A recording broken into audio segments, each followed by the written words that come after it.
Hello guys, कैसे हो आप सब लोग। आई होप कि आप सब बढ़िया होंगे, ठीक होंगे। ये वाली वीडियो का हमारा टॉपिक है coming to Canada after grade 12 in India. तो ये वाली वीडियो में आपको बताऊंगा कि अगर आपको इंडिया से कनाडा आना है डायरेक्ट आपकी 12th स्टैंडर्ड की स्टडीज़ के बाद, तो आपको क्या प्रोसीजर फॉलो करने पड़ेगा, लाइक क्या प्रोसेस है पूरा। क्योंकि अभी मैंने नोटिस किया है कि पिछले 2-3 साल में जो प्रोसेस थी कनाडा आने की इंडिया में, वो थोड़ी सी बदल चुकी है। तो ये वाली वीडियो में मैं पूरी डिटेल में ये वीडियो होगी। तो ज़्यादा देरी नहीं करते, वीडियो शुरू करते हैं। लेकिन अगर अभी तक आपने चैनल को सब्सक्राइब नहीं किया है तो जाके कर दो, लाइक कर दो, शेयर कर दो। और मैं बोलूँगा कि ज़्यादा शेयर करना, जिससे और स्टूडेंट्स की भी हेल्प हो जाए। तो चलिए वीडियो शुरू करते हैं।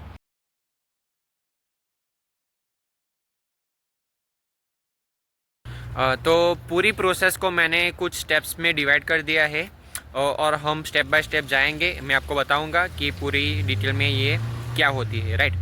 तो पहला हमारा स्टेप आ जाता है, वो हमारी है 12th स्टैंडर्ड। तो बहुत सारे स्टूडेंट्स इंडिया में ऐसा सोचते हैं कि जैसे ही हमारी 12th ख़त्म होगी फिर हम तुरंत चले जाएंगे कनाडा।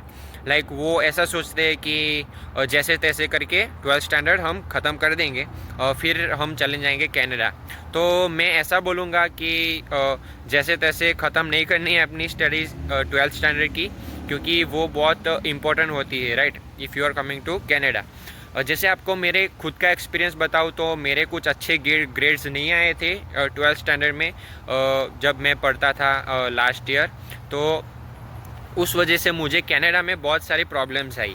अब वो प्रॉब्लम्स ऐसे थे कि जो मैं कॉलेज में पढ़ना चाहता था वहाँ पर मुझे एडमिशन नहीं मिला, बहुत सारे रिजेक्शन आए। जब मैं कनाडा आ रहा था तो मुझे 2 कॉलेजेस में से रिजेक्शन आए क्योंकि मेरे मार्क्स कम थे 12th स्टैंडर्ड में।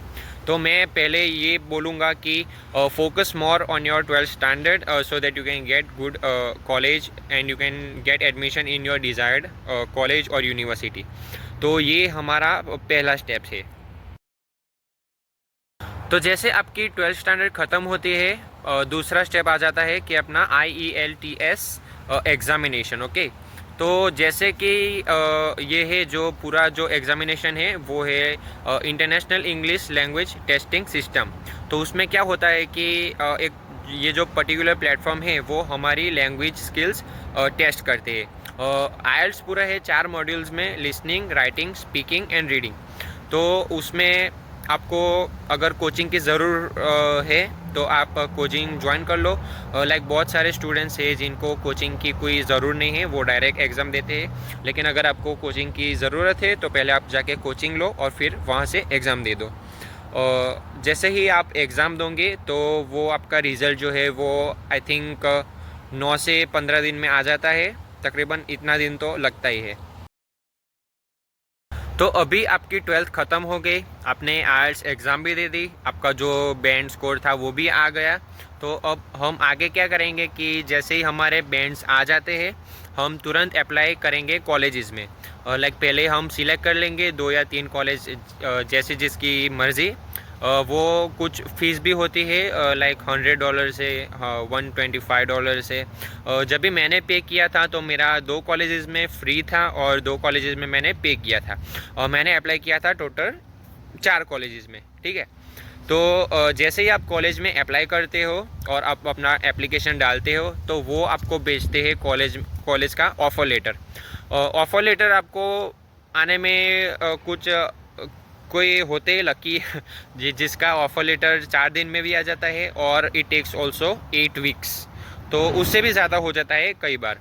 तो ये थी हमारी तीसरी स्टेप। तो जैसे ही आपका ऑफ़र लेटर आता है, ऑफ़र लेटर में बहुत सारी इन्फॉर्मेशन होगी जो कि कॉलेज की होगी, आपकी खुद की होगी, और उसमें होगा पूरा फ़ीस डिस्क्रिप्शन कि लाइक कहाँ पर आपको फ़ीस पे करनी है। तो जैसे ही आपको ये ऑफ़र लेटर आता है उसमें आपकी डेट मेंशन होगी कि आपकी डेडलाइन कब तक है फ़ीस भरने के लिए। वो अभी मेरे ख्याल से होगी कि लाइक पहले होती थी कि पहले हम एक सेमेस्टर की फ़ी भरे और फिर कनाडा में आके दूसरे सेमेस्टर की। लेकिन अभी वो चेंज हो गया है, आपको इंडिया से ही पूरे पहले जो आपका फर्स्ट ईयर होता है उसकी आपको पूरी फ़ीस भरनी पड़ेगी। तो अब जैसे आप अपनी कॉलेज की फ़ीस भर दोगे, अपना नेक्स्ट स्टेप आ जाता है मेडिकल। अब मेडिकल क्या है कि अलग अलग सेंटर्स में अलग अलग मेडिकल होते हैं। मेरा था अपोलो हॉस्पिटल्स, तो उसमें हमारा होता है बॉडी चेकअप। वो हमारा एक्सरे होता है और फिर अपना ब्लड टेस्ट होता है और बहुत सारे अलग अलग टेस्ट होते हैं। उसमें क्या होता है कि आप अपने जो रिपोर्ट्स है वो सारे भेज देंगे डायरेक्ट वो लोग एम्बेसी में। तो ये है हमारा एक स्टेप जो कि ये बहुत इम्पोर्टेंट है, क्योंकि अगर आपने ये आगे सब कुछ कर दिया है और अगर आप कुछ भी मिस कर जाते हो तो फिर आपकी वो वीज़ाज़ में आने में प्रॉब्लम हो जाएगा। जैसे ही हमारा मेडिकल ख़त्म होता है, हमारे जो रिपोर्ट्स है वो डायरेक्ट भेज दिए जाएंगे कनाडा एम्बेसी में। और फिर जैसे ही ये ख़त्म होता है, आप अच्छे कंसल्टेंट में जाओ, उनसे पूछो कि कहाँ पर फाइल सब सबमिट करते हैं और एक्सटर्नल डॉक्यूमेंट्स क्या है। तो उसमें अलग अलग डॉक्यूमेंट्स होंगे आपके, कुछ एजुकेशन के डॉक्यूमेंट्स होंगे, सर्टिफिकेट्स होंगे, बहुत सारे ऐसे होंगे आपका। आप अपनी प्रॉपर्टी इवैल्यूएशन आप सब शो कर सकते हैं। तो अब जैसे ही आप अपनी फ़ाइल अप्लाई करेंगे, वो लग जाता है आपको अपने फिर वीज़ा आने में कुछ लाइक, अगर कोई लकी इंसान है तो उसको अपना वीज़ा 2 या 3 दिन में भी आ जाता है। लेकिन जनरली एवरेजली हम बात करें तो हमारा वीज़ा आता है 15 से 2 महीने में भी आ जाता है। तो जैसे ही आपका वीज़ा आ जाता है फिर क्या, पैकिंग करो और आ जाओ कनाडा। तो यही था पूरा प्रोसीजर।